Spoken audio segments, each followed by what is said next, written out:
영적 순례기 33일 되는 날입니다.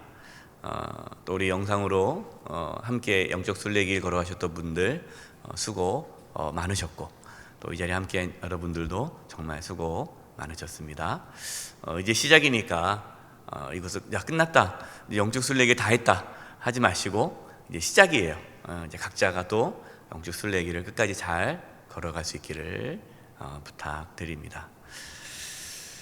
첫 번째 주시는 말씀은 이제 교회 지도자들에게 주시는 말씀이고, 두 번째는 이제 교회 젊은이들, 그리고 마지막으로는 온 성도들에게 권면의 말씀으로 베드로 사도가 이제 베드로전서 말씀을 마치게 됩니다. 먼저 이제 교회 지도자인 장로들에게 권면하는 말씀인데요. 1절입니다. 너희 중 장로들에게 권하노니 나는 함께 장로된 자요 그리스도의 고난의 증인이요 나타날 영광에 참여할 자니라. 여러분, 교회 공동체가 바르게 세워지려면 누가 바르게 서야 됩니까? 지도자가 바르게 서야 돼요. 여러분, 지도자가 참 중요합니다. 지도자가 바르게 서지 않으면 그 공동체는 바르게 설 수가 없는 거예요. 베드로 사도가 그 교회 장로들에게 권면의 말씀을 전하는데, 베드로 사도가 내가 너희들보다 우월하다 이런 식으로 접근하지 않죠. 나도 여러분과 함께 장로된 자입니다. 똑같은 동역자라는 거예요. 나도 그리스도의 고난의 증인이요 나도 주님 다시 오실 때 영광에 참여할 자입니다 하면서 뭔가 이렇게 위에서 아래 사람에게 얘기하는 것이 아니라 동역자로서 우리 함께 그리스도의 고난의 삶을 살아가는 자고, 또 주님의 영광을 함께 나눌 자입니다 라고 합니다. 그러면서 이제 2절에 권면을 하는데 어떻게 합니까? 너희 중에 있는 하나님의 양 무리를 치되 억지로 하지 말고 하나님의 뜻을 따라 자원함으로 하며 더러운 이득을 위하여 하지 말고 기꺼이 하며. 여기서 이제 교회 지도자들, 우리 지금 한국교회, 우리 교회를 본다면 우리 교회 지도자는 누굽니까? 우리 교육자들이고, 또 장로님, 권사님, 안수집사님, 한종 직분자들, 또한 또 우리 각 부서장들, 또 구역 지도자들, 이렇게 하나님께서 직분을 주셔서 교회를 섬기는 그런 분들을 뜻해요. 교회 지도자들은 하나님께서 무엇을 맡기셨습니까? 하나님의 양을 맡기셨어요. 양떼를 맡기신 거예요. 그래서 양떼를 잘 돌봐야 돼요. 연약한 성도들을 돌보고 붙잡아 줘야 돼요. 그래서 특별히 우리 교회 지도자들, 우리 교육자들뿐만 아니라 우리 장로님, 권사님, 안수집사님, 한종 직분자들, 또 구역 지도자들, 각 부서장들, 각 이제 맡고 있는 그러한 분들이 본인이 속해 있는 공동체를, 거기 속해 있는 하나님의 양들을 잘 돌보는 거예요. 또 한종 직분자들은 우리 성도님들, 또 알고 있는 주변에 내가 알고 있는 분들, 혹시 잘 보이지 않거나 믿음이 연약하거나 힘들어하는 분들이 있으면 잘 붙잡아 줘야 돼요. 성도들이 올바른 믿음의 길로 갈 수 있도록 인도해 주는 것이 교회 지도자들의 역할이에요. 또한 이것을 억지로 해서는 안 된다는 거예요. 억지로. 하나님의 뜻을 따라 자원하는 마음으로 섬겨야 한다는 거예요. 억지로 하시는 분은 없는 것 같아요. 자원하는 마음으로, 기쁜 마음으로 그 일을 감당하는데, 또한 더러운 이익을 위하여 하지 말아라. 기쁜 마음으로 하라. 더러운 이득을 뭡니까? 어떠한 그 일을 통해서, 교회 지도자라는 그 자리를 통해서 자신의 어떤 유익을 취하지 말아라 라는 거예요. 우리 교회는 이제 그런 분들이 없는데요. 제가 이제 사역을 하면서 가끔 그런 분들이 계세요. 뭔가 특히 재정을 이렇게 관여할 수 있는 분들이 자신에게 유리한 쪽으로 재정을 쓰는 분들이 있어요. 공사를 한다. 그 공사 업체를 이제 공개적으로 입찰을 하거나 또 정확하게 해야 되는데, 그것이 아니라 어느 정도 자기가 좀 취하면서, 자기에게 이익을 취하면서 공사를 맡기는 이렇게 이런 일이 있는 거예요. 그러니까 교회를 어떤 자신의 어떤 여러 가지 유익, 사회적인 어떤 유익과 경제적인 유익으로 도구로 이렇게 교회 일을 하는 분들이 있어요. 그렇게 하지 말라는 거죠. 특별히 교회 재정을 자신의 유익을 위해 하지 말아라. 3절입니다. 맡은 자들에게 주장하는 자세를 하지 말고 양 무리의 본이 되라. 교회 지도자들은 주장하는 자세를 가지면 안 된다. 어떤 분들은 이제 어떠한 직책을 맡으면 한 자리에 딱 이렇게 앉으면 어떤 자리를 맡게 되면은 자기 마음대로 하려고 하는 분들이 있어요. 그러면 안 된다는 거예요. 자기 생각을 주장해서는 안 된다는 거예요. 물론 이제 자기 생각을 얘기할 수 있죠. 이게 낫지 않겠습니까? 하지만 교회 전체 유익을 생각을 해야 돼요.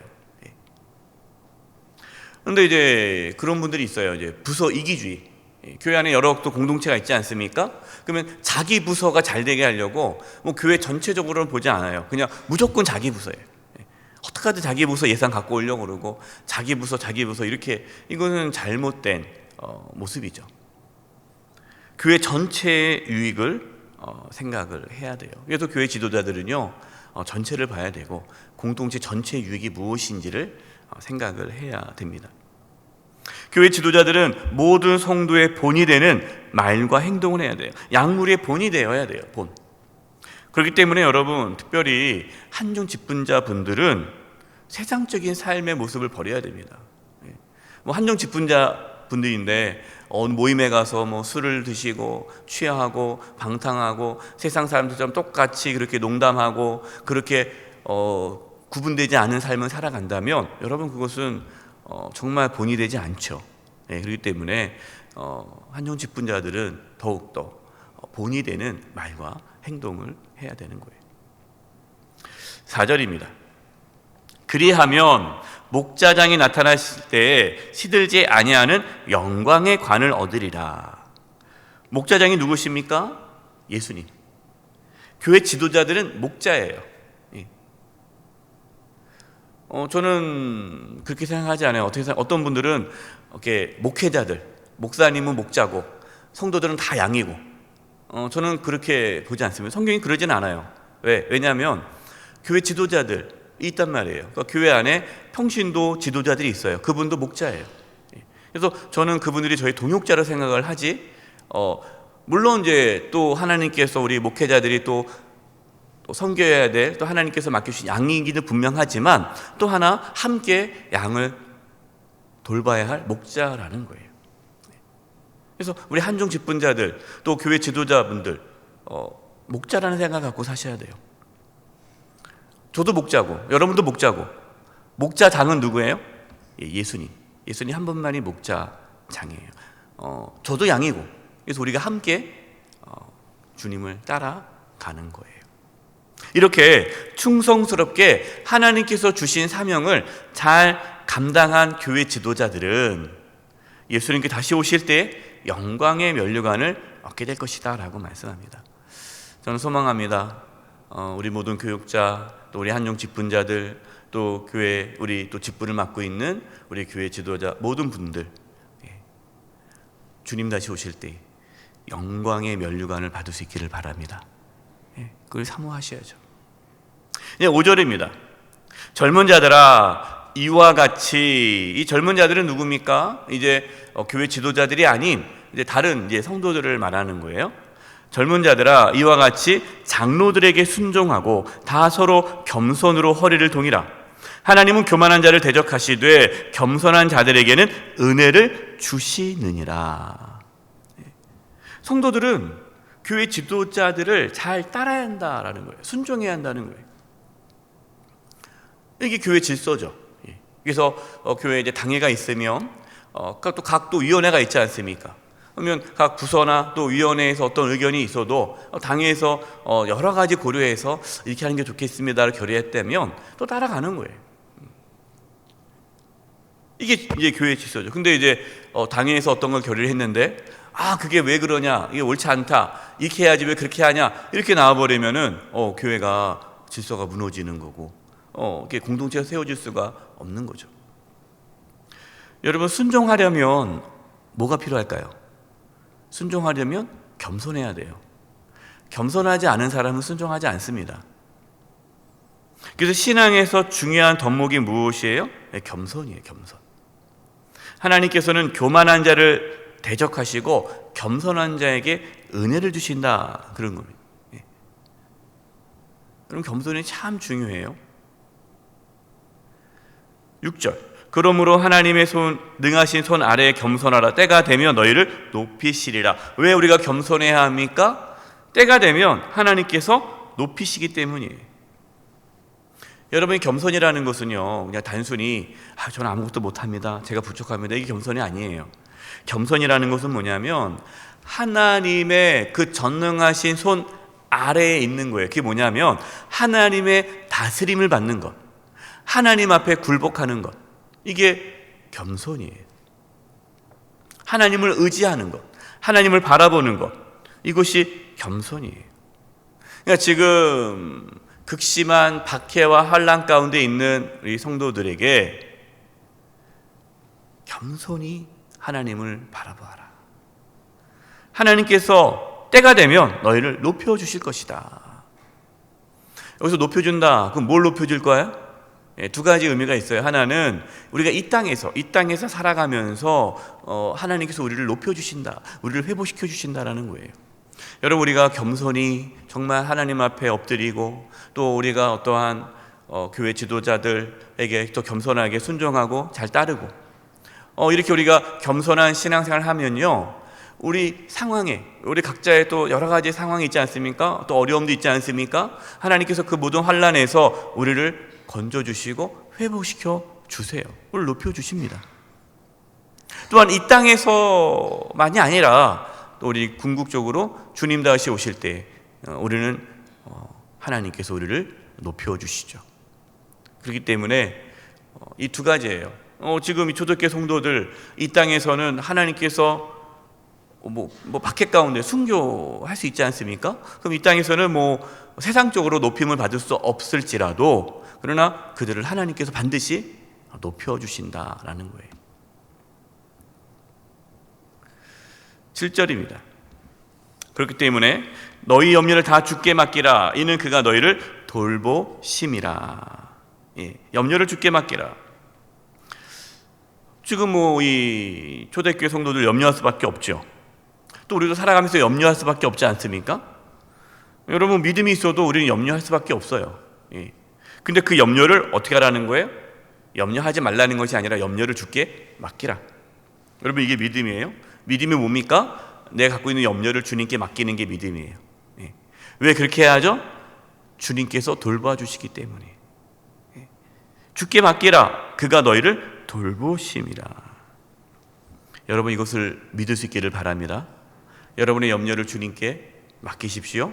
하나님께서 우리를 돌봐주십니다. 8절과 9절입니다. 근신하라, 깨어라. 너희 대적 마귀가 우는 사자같이 두루다니며 삼킬 자를 찾나니 너희는 믿음을 굳건하게 하여 그를 대적하라. 이는 세상에 있는 너희 형제들도 동일한 고난을 당하는 줄 알미라. 깨어라, 근신하라, 정신 차려라. 왜 우리가 깨어 있어야 됩니까? 그 이유가 뭐죠? 마귀가 우는 사자와 같이 두루다니며 삼킬 자를 찾기 때문이에요. 여러분, 우리가 영적 순례길을 계속 말씀과 기도로 새로워진 영적 순례길을 걸어가는 이유, 늘 하나님 말씀을 우리가 붙잡고 기도하고 하나님께 엎드리며 나아가는 이유, 마귀를 대적하기 위해서예요. 여러분, 마귀는요, 우리를 가만두지 않아요. 우리를 어떻게 하든 간에 믿음의 길에서 떠나도록 우리를 넘어뜨리려고 합니다. 여러 가지 방법을 써요. 고난을 주기도 하고, 또 유혹을 하기도 하고, 다양한 방법으로 우리가 실족하도록 그렇게 공격합니다. 우리가 마귀를 대적해야 되잖아요. 마귀를 대적하려면 어떻게 해야 돼요? 믿음을 굳게 해야 돼요. 믿음. 그래서 믿음을 굳게 해서 마귀를 대적해야 돼요. 너희 형제도 동일한 고난을 당하는 줄 아닙니다. 지금 고난을 당하고 있는데 이것이 사탄의 공격이라는 거죠. 여러분, 우리의 삶에 여러 가지 고난이 찾아올 수 있어요. 그 고난 앞에 우리는 무너져서는 안 됩니다. 믿음을 더욱 지켜야 돼요. 10절입니다. 우리 10절 같이 한번 읽어보겠습니다. 10절이 저는 영적 순례길, 이제 다 33일간의 영적 순례길 걸어갔는데, 저는 10절 말씀을 결론의 말씀으로 보고 싶어요. 이제 목사님 33일간의 영적 순례길을 걸어왔는데, 우리가 그동안 말씀을 많이 나눴는데 딱 한 구절을 뽑으라면 어떤 말씀을 나누고 싶습니까? 그럼 저는 이 마지막 10절입니다. 같이 한번 읽어보겠습니다. 시작. 모든 은혜의 하나님 곧 그리스도 안에서 너희를 부르사 자기의 영원한 영광에 들어가게 하신 이가 잠깐 고난을 당한 너희를 친히 온전하게 하시며 굳건하게 하시며 강하게 하시며 터를 견고하게 하시리라. 아멘. 잠깐 고난을 당해요. 여러분, 우리는요 이 땅에서 잠깐 고난을 당해요. 왜? 이 땅의 삶이 잠깐이기 때문이에요. 여러분, 이 땅의 삶은 잠깐이에요. 안개와 같은 거예요. 우리가 고난을 당해도 잠깐 당할 뿐이에요. 이 땅을 떠나면 정말 영원한 천국에서 우리는 정말 영원한 안식과 평안을 누리는 거예요. 그러니까 잠깐 고난을 당한 우리를 하나님께서 친히 온전하게 하시고 굳건하게 하시고 강하게 하시고 견고하게 하신다라고 말씀합니다. 여러분, 우리의 힘으로 영적 순례길을 걸어갈 수 있습니까? 못 걸어가요. 여러분, 우리의 힘으로 걸어가는 것이 아니에요. 놀라운 게 뭐냐면 우리가 걸어가는 것 같아요. 그런데 멀리서 보면은 하나님께서 우리를 붙잡고 가시는 거예요. 하나님께서 교회라는 공동체를 통해서 이 영적 순례의 길을 걸어갈 수 있는 좋은 동역자를 만나게 해주시는 거예요. 여러분, 교회라는 공동체가 참 중요합니다. 왜? 하나님께서 교회 공동체를 통해 서로 손잡고 영적 순례길을 걸어가도록 하는 거예요. 여러분, 함께 가지 않으면 같이 갈 수 없어요. 함께 가지 않으면 못 가요. 신앙은요 혼자 가는 게 아니에요. 함께 가는 거예요. 함께 붙잡고 가는 거예요. 저를 위해서 여러분들 얼마나 많이 기도해 줍니까? 제가 이제 신방할 때마다 또 이렇게 전화를 신방할 때마다 또 이렇게 만나서 얘기 나눌 때마다 너무너무 감사한 게 뭐냐면 목사님을 위해서 매일매일 기도합니다. 정말 새벽에 다 일어나면 목사님을 제일 먼저 기도합니다. 여러분, 제가 뭐 어떻게 목회를 하겠어요? 저희 힘으로 할 수 없는 거예요. 여러분들이 기도해 주고 정말 같이 함께 마음을 쏟아주니까 함께 이 길을 걸어가는 거지, 제가 어떻게 이 귀한 사명을 감당할 수 있겠습니까? 우리가 함께 그렇게 가는 거예요. 하나님께서 우리를 끝까지 영적 순례길을 걸어갈 수 있도록 우리를 때마다 시마다 지켜주시고 보호해 주시고 피할 길을 주시고 감당할 수 있는 힘을 주시는 거예요. 우리는 이것을 믿고 가는 겁니다. 여러분, 두려워하지 마세요. 앞으로 우리 인생에 여러 가지 어려움이 또 있을 겁니다. 앞으로 뭐 코로나19 끝났어요. 그러면 코로나19 이후에 또 없겠어요? 또 있을 겁니다. 또 세상은 상상할 수 없는 많은 환난과 고난을 이제 앞으로 겪게 될 거예요. 왜? 마지막 때가 가까우면 가까울수록 주님 오실 날이 가까우기 때문에 이제 세상은 이제 환난을 겪게 됩니다. 그러나 여러분, 두려워하지 마세요. 걱정하지 마세요. 하나님께서 끝까지 저와 여러분을, 우리 영수의 교회를 지켜주시고 보호하시고 경고케 하실 것입니다. 우리는 그것을 믿고 가는 거예요. 하나님께 33일 동안 영적 순례의 길을 걸어올 수 있도록 인도해 주셨습니다. 이제 앞으로 우리 각자 또 하나님 앞에 서는 그날까지 하나님께서 우리를 지켜주실 것입니다. 우리 모두 끝까지 영적 순례의 길 잘 걸어갈 수 있기를 간절히 축원드립니다. 기도하겠습니다.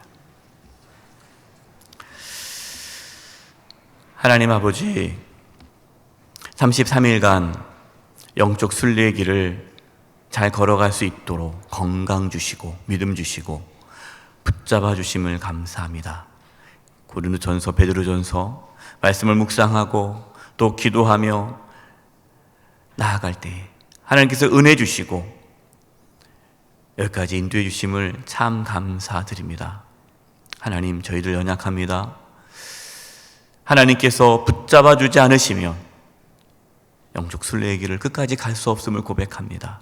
주님, 저희들을 지켜주시고 보호해 주시고 오늘 말씀대로 견고케 해주시고 붙잡아 주셔서 끝까지 영적 순례길 다 완주할 수 있도록 도와주시옵소서. 주님 품에 저희가 안길 때에 잘했다 칭찬받고 생명의 면류관, 의의 면류관, 영광의 면류관 받을 수 있도록 도와주시옵소서. 감사드리며 예수님의 이름으로 기도드립니다. 아멘.